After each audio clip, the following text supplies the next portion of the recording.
नमस्कार दोस्तों, स्वागत है आप सभी दर्शकों का वेदर अलर्ट इन्फॉर्मेशन में। तो दोस्तों, इस वीडियो में हम बात करने वाले हैं कि देश के राज्यों में अगले 3 दिनों के दौरान किन भागों पर बारिश होने की संभावना रहेगी और साथ ही आने वाले समय में देश के किन किन राज्यों पर अब भारी बारिश और साथ ही गर्मी का प्रकोप बढ़ने वाला है। इन सभी के बारे में बताएंगे पूरे विस्तार के साथ, तो वीडियो को स्किप ना करें और बने रहें एंड तक। सबसे पहले हम आपको बता दें कि एक लंबे समय के बाद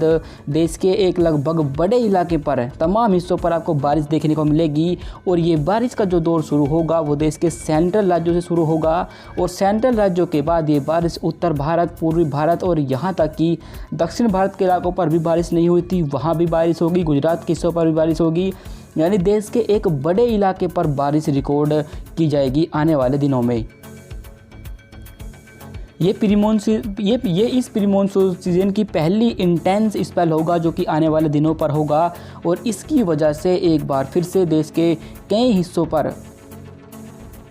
ये इस सीज़न का पहला इंटेंस स्पेल होगा जो एक साथ देश के एक बड़े इलाके को कवर करेगा। और इसकी वजह से क्या होगा कि देश के एक बड़े इलाके पर धूल भरी आंधी आएगी, तूफान चलेंगे और साथ ही बादलों की तेज़ गड़गड़ाहट के साथ बिजली गिरने और ज़ोरदार बारिश भी कुछ हिस्सों पर रिकॉर्ड की जाएगी।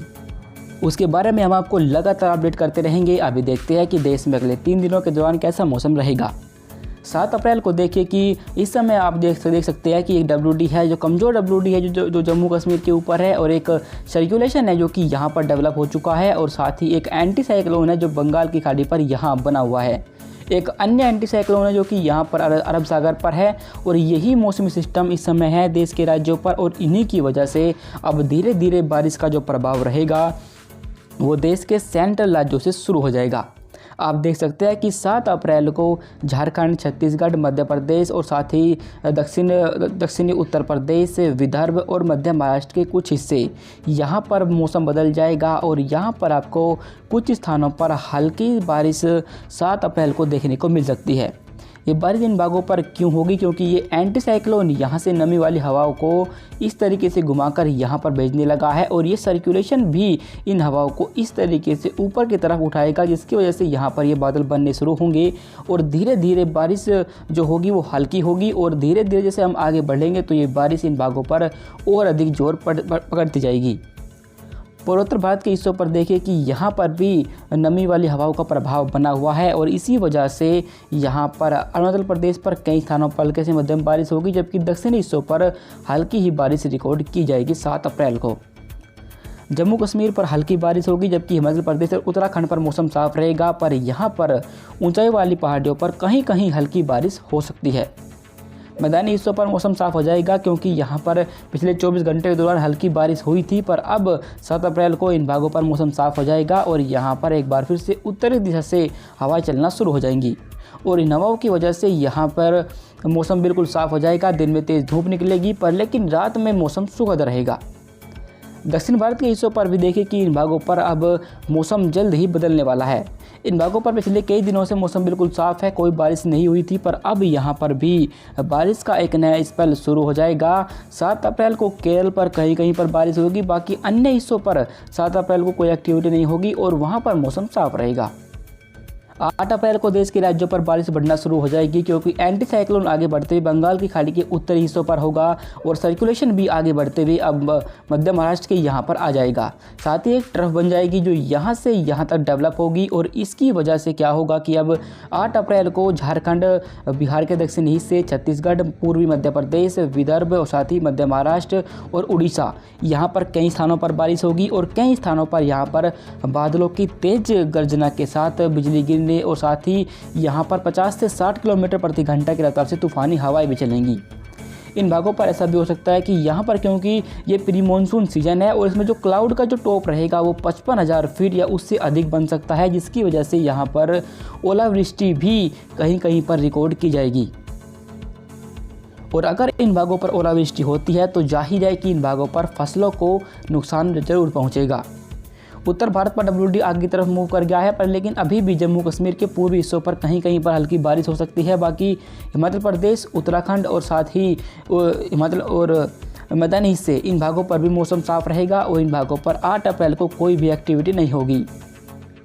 दक्षिण भारत के हिस्सों पर देखिए कि जैसे कि हमने आपको कहा था कि इन भागों पर बारिश का स्पेल शुरू होने वाला है। ये एंटी साइक्लोन यहाँ से इन हवाओं को काफ़ी तेज़ी के साथ इस सर्कुलेशन की तरफ भेजने लगा है और ये सर्कुलेशन इन हवाओं को काफ़ी तेज़ी के साथ एंटी क्लॉकवाइज घुमाने लगा है और इसी वजह से यहाँ पर आप देखिए कि ये हवाएं काफ़ी तेज़ी के साथ ऊपर की तरफ उठने लगी है। इसलिए यहाँ पर बादल छा जाएंगे। तमिलनाडु, केरल, तटीय कर्नाटक और आंतरिक कर्नाटक यहाँ पर बादल छा सकते हैं और यहाँ पर कहीं कहीं पर हल्की बारिश होगी, पर लेकिन केरल पर ये जो बारिश होगी उसका स्प्रेड अधिक रहेगा। गुजरात और राजस्थान और साथ ही पश्चिमी मध्य प्रदेश, इन भागों पर कोई एक्टिविटी 8 मार्च को नहीं होगी, पर लेकिन पश्चिमी मध्य प्रदेश पर कहीं कहीं पर गरजने वाले बादल बन सकते हैं और हो सकता है कि यहाँ पर उनसे कहीं कहीं हल्की बारिश भी हो जाए। पूर्वोत्तर भारत पर अरुणाचल प्रदेश पर मध्यम से भारी बारिश होगी, जबकि दक्षिणी हिस्सों पर हल्के से मध्यम बारिश का दौर 8 अप्रैल को भी जारी रहेगा। 9 अप्रैल के मौसम को देखें तो 9 अप्रैल को जोर हुआ है, पर लेकिन जो ट्रफ यहाँ पर बनी हुई थी ये अभी भी प्रभावी है और इसकी वजह से क्या होगा कि 9 अप्रैल को भी बिहार, झारखंड, पश्चिम बंगाल, उड़ीसा, छत्तीसगढ़ और मध्य प्रदेश, विदर्भ और साथ ही मध्य महाराष्ट्र, यहाँ पर जो बारिश हो रही थी वो थोड़ा और बढ़ेगी, उसकी इंटेंसिटी बढ़ेगी, स्प्रेड बढ़ेगा, जिसकी वजह से यहाँ पर कई स्थानों पर हल्के से मध्यम बारिश होने की संभावना 9 अप्रैल को होगी। बारिश के साथ साथ यहाँ पर 40 से 50 किलोमीटर प्रति घंटा की रफ्तार से तूफानी हवाएं भी चलेंगी और साथ ही यहाँ पर बादलों की तेज़ गर्जना और बिजली गिरने की भी पूरी संभावना रहेगी, जिससे कि यहाँ पर जान माल को भी नुकसान 9 अप्रैल को पहुँच सकता है। साथ ही साथ आप देखें कि ये जब जैसे जैसे सिस्टम प्रभावी होते जा रहे हैं तो जो हवाएं उत्तर की तरफ से आ रही थी भी अब ब्लॉक होने लगी है और यहाँ पर ये हवाएं बदलकर अब पूर्वी दिशा से चलना धीरे धीरे शुरू हो जाएंगी। धीरे धीरे बारिश का स्प्रेड और अधिक बढ़ेगा और आने वाले दिनों पर यह बारिश देश के उत्तरी हिस्सों पर, मध्य भारत के तमाम हिस्सों पर, दक्षिण भारत और पूर्वी भारत के एक बड़े इलाके पर यानी देश के लगभग सभी स्थानों पर होगी और बारिश के दौरान जो गतिविधियां रहेंगी वे तेज़ धूल भरी आंधी की होगी और साथ ही बिजली गिरने की भी पूरी संभावना उन भागों पर रहेगी। पर लेकिन 9 अप्रैल को उत्तर भारत के हिस्सों पर अपेक्षाकृत एक्टिविटी नहीं होगी और वहाँ पर मौसम साफ रहेगा। हवाएं बदल जाएंगी, पर फिर भी हो सकता है कि उत्तराखंड पर कहीं कहीं पर गरजने वाले बादल बन जाए और वहां हल्की बारिश हो जाए। राजस्थान, गुजरात के तमाम हिस्सों पर मौसम साफ रहेगा और यहां पर कोई एक्टिविटी 9 अप्रैल को नहीं होने वाली।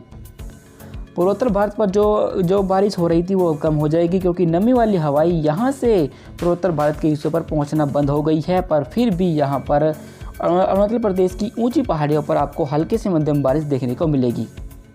देश के दक्षिणी राज्यों पर भी कई स्थानों पर मौसम बदल जाएगा। तमिलनाडु पर कई स्थानों पर बारिश होगी, केरल पर भी कई स्थानों पर बारिश होगी और आंतरिक कर्नाटक पर भी यहाँ कुछ स्थानों पर बादलों की गर्जना के साथ हल्की बारिश आपको 9 अप्रैल को देखने को मिल सकती है। साथ ही आपको बता दें कि एक नया WD एक बार फिर से जम्मू कश्मीर की तरफ बढ़ता हुआ दिखाई दे रहा है, जो कि यहाँ अफगानिस्तान और पाकिस्तान के ऊपर है। ये सिस्टम 12 अप्रैल के आसपास जम्मू कश्मीर के पास आएगा और 12 अप्रैल से लेकर 18 अप्रैल के बीच देश के एक बड़े इलाके पर आपको ज़ोरदार बारिश देखने को मिल सकती है, क्योंकि ये WD यहाँ जम्मू कश्मीर के पास आएगा। साथ ही एक सर्कुलेशन यहाँ पर डेवलप हो जाएगा और भी सर्कुलेशन डेवलप होंगे जो देश के राज्यों पर बनेंगे, जो आपस में इंटरेक्शन करेंगे और इसी वजह से ये एक्टिविटी आपको 12 से 18 अप्रैल के बीच देश के एक बड़े इलाके पर देखने को मिलेगी। अभी उसके बारे में हम आपको लगातार अपडेट करते रहेंगे। अभी फ़िलहाल वेदर अलर्ट इन्फॉर्मेशन में अभी के लिए बस इतना ही। मौसम के हर अपडेट को जानने के लिए बने रहिएगा हमारे चैनल के साथ। धन्यवाद।